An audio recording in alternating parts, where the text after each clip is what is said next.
Bismillahirrahmanirrahim. Bismillahirrahmanirrahim. Wal mursaha inna rabbi laghafurur rahim. Itu hasbunallah wa ni'mal wakil, ni'mal maula wa ni'man nasir. Wala haula wala quwwata illa billahil aliyil azim. Astaghfirullahal azim. Judul kajian kita pada pagi hari ini tentang perbandingan rumah tangga negara-negara timur dengan rumah tangga negara-negara barat.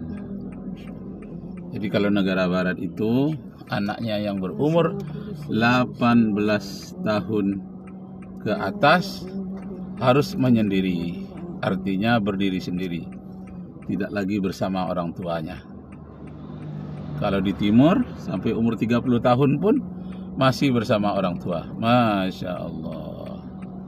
Nah, jadi ada yang harus kita pelajari dalam hal itu. Banyak pelajaran yang harus kita ambil melalui perbandingan-perbandingan.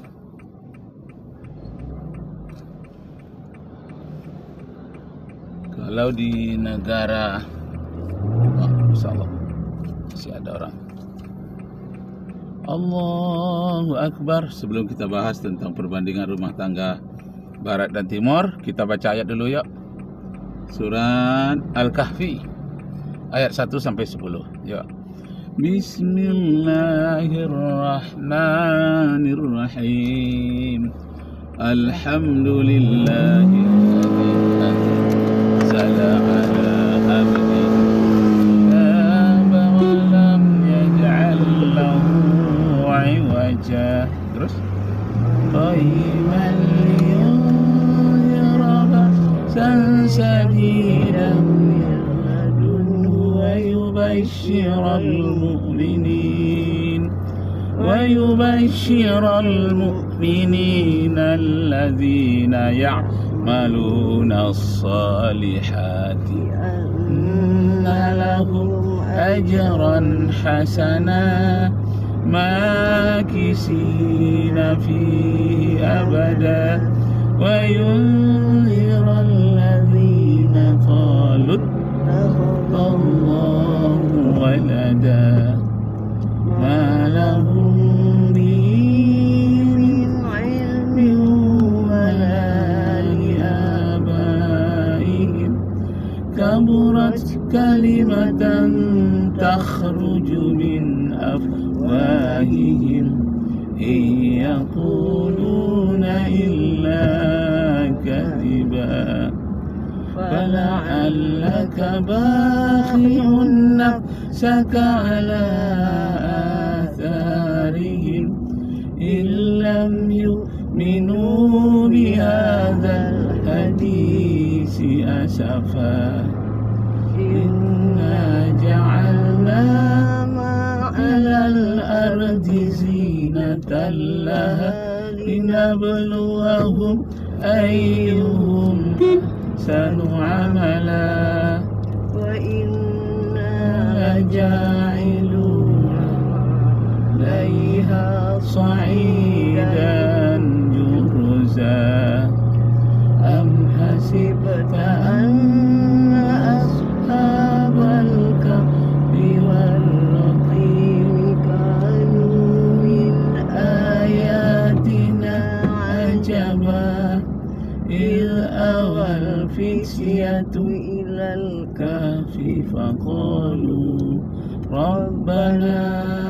آتنا من لدنك رحمة وهيئ لنا من أمرنا رشدا صدق الله العظيم. Ayat kursi lagi ya. Bismillahirrahmanirrahim. Allahu la ilaha illa huwal hayyul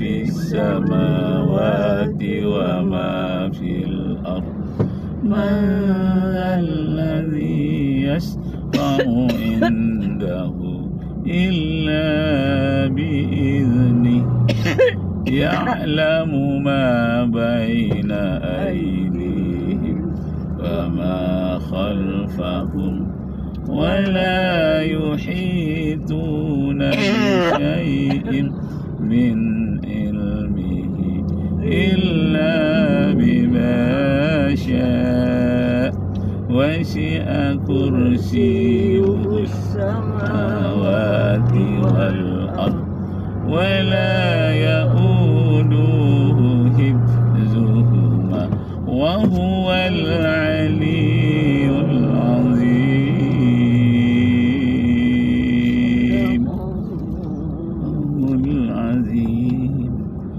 Nah, itulah tadi Bapak Ibu saudara-saudara sekalian, pembacaan 10 ayat dari surat Al-Kahfi, dan kemudian kita bacakan ayat kursi surat Al-Baqarah ayat 255. Nah, sekarang kembali kita kepada tema awal yang kita bahas tentang rumah tangga orang timur, khususnya muslim, dengan rumah tangga barat yang liberal, Nasrani liberal. Nah, kadang-kadang mereka tidak beragama, ateis. Nah, kalau dalam rumah tangga Islam disebutkan di dalam surat An-Nisa ayat 34. Ar-rijalu qawwamuna 'alan nisa. Laki-lakilah sebagai pelindung rumah tangga, pelindung para wanita, pembimbing anak, istri dan anak-anaknya.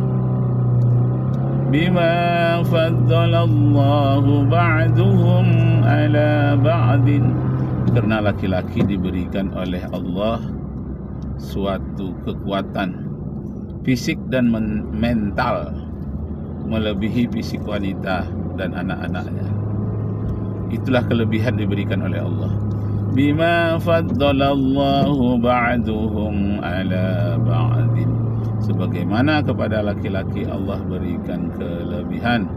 Faddalallah, diberikan kelebihan oleh Allah, yang satu dengan yang lain ada kelebihan, ada kekurangan. Ar-rijalu qawwamuna 'alan nisa bima faddalallahu ba'duhum 'ala ba'din wa ma anfaqu, memberi nafkah, wa ma anfaqu. Ar-rijalu qawwamuna 'alan nisa bima faddalallahu ba'duhum 'ala ba'din wa bima anfaqu wa mimma razaqnahum. Nah, jadi di dalam ayat itu dinyatakan bahwa peran di dalam keluarga diberikan oleh Allah, kekuatan kepada laki-laki dan kepada anak-anaknya harus dididik. Kalau tidak, anak-anak bisa menjadi musuh. Misalnya di dalam surat At-Taghabun ayat yang ke-14. Inna min azwajikum wa auladikum aduwwan lakum fahzaruhum.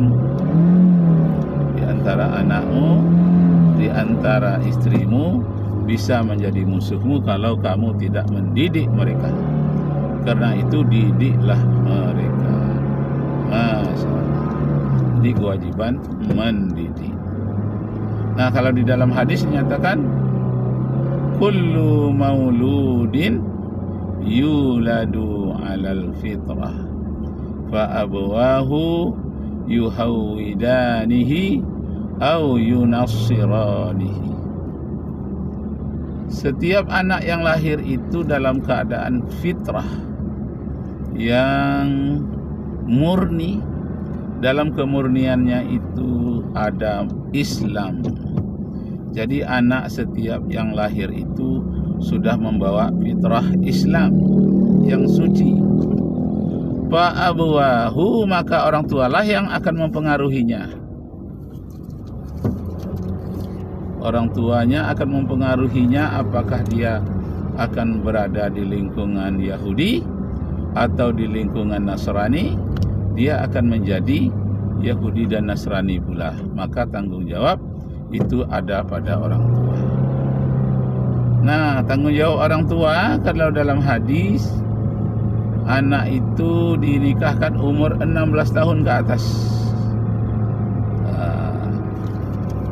16 tahun ke atas dia sudah harus mandiri dan boleh dinikahkan. Tapi menurut Undang-Undang Republik Indonesia, Undang-Undang Nomor 1 Tahun 74 yang sudah diperbaharui pula pada tahun 2000-an, itu disebutkan umur 21 tahun. Baik laki-laki maupun wanita, dia boleh lepas dari orang tua, boleh menikah. Umur 21 tahun. Sebelumnya itu peraturannya adalah umur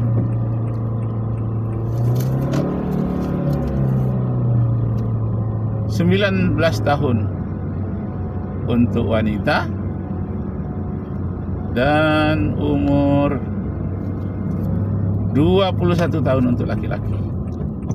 Tetapi sekarang banyak kejadiannya yang menikah di bawah umur, atau banyak yang umurnya itu dicepatkan. Apalagi ketika terjadi musibah, kecelakaan dalam pergaulan muda-mudi, atau ingin cepat mendapatkan menantu. Anaknya baru berumur 17 tahun, sudah disebutkan di situ menjadi 19 tahun. Tak bagaimana ADM-nya bisa dikelabui orang. Masya Allah. Nah, kesimpulannya, kalau di negara-negara timur, terutama negara Islam, itu aturannya berdasarkan Al-Quran dan Sunnah Nabi. Biar orang tu lewat dulu. Berdasarkan Al-Quran dan Sunnah Nabi. Sedangkan di negara-negara Barat, berdasarkan empiris, pengalaman-pengalaman mereka, berdasarkan penelitian dan berdasarkan warisan nenek moyang orang-orang Romawi, orang-orang Yunani, di orang-orang Inggris di Eropa. Maka mereka memakai sistem Eropa. Eropa itu ada dua macam, ada Eropa kontinental, Eropa Barat, dan ada pula Eropa yang bagian kepulauan. Kemudian dunia membagi pula, ada Eropa Timur, ada Eropa Barat. Eropa Barat itu Inggris, Eropa Timur itu adalah Rusia yang berbatasan dengan Asia. Allahu Akbar, Allahu Akbar, Allahu Akbar, walillahil hamd. Kalau dalam keluarga muslim itu dibatasi pergaulan anak-anaknya, tidak boleh bergaul bebas. Tapi kalau di barat tidak seberapa dibatasi. Kemudian tidak ada kewajiban menutup aurat. Sedangkan di keluarga muslim ada kewajiban menutup aurat. Nah, demikianlah dulu Bapak Ibu saudara-saudara sekalian, nanti kita sambung lagi lain kali. Wabillahi taufiq wal hidayah. Wassalamualaikum warahmatullahi wabarakatuh.